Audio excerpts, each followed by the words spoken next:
నిన్న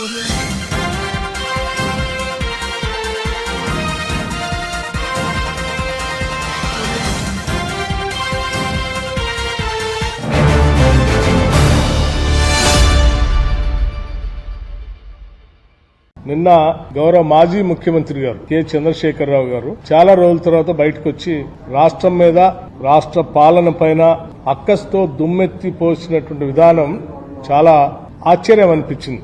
అంతిమంగా మేము గత 3 నెలల నుంచి అస్తవ్యస్తమైనటువంటి వ్యవస్థలన్నింటినీ దారిలో పెట్టడానికి చేస్తున్నటువంటి ప్రయత్నం వారికి బెమ్మేలు ఎత్తిస్తా ఉంది.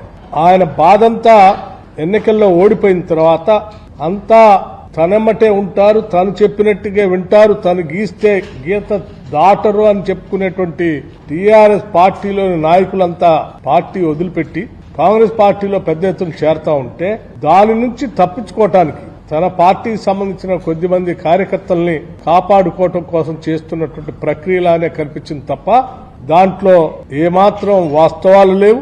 అసలు కొన్ని సందర్భాల్లో నాకు చాలా ఆశ్చర్యం కూడా అనిపించింది. దాదాపు 10 సంవత్సరాలు ముఖ్యమంత్రిగా చేసినటువంటి వ్యక్తి తాను చెప్పుతున్నటువంటి మాటలు, నేను చేసినటువంటి వ్యాఖ్యానాలు చూస్తా ఉంటే ఇంత తక్కువగా కూడా దిగజారిపోయి ప్రవర్తిస్తారా అనిపించింది. వారు విద్యుత్ మీద మాట్లాడారు, రైతు బంధు పైన మాట్లాడారు, రైతు బీమా పైన గురించి మాట్లాడారు, నీళ్ల గురించి మాట్లాడారు, వారు కట్టినటువంటి కాళేశ్వరం గురించి కూడా మాట్లాడారు. ఏ ఒక్కదాన్ని కూడా వాస్తవాలు జోలికి పోకుండా కట్టుకథలు చెప్పి అందులోంచి బయటపడాలనేటువంటి ప్రయత్నం చేశారు తప్ప జరిగింది పొరపాటే.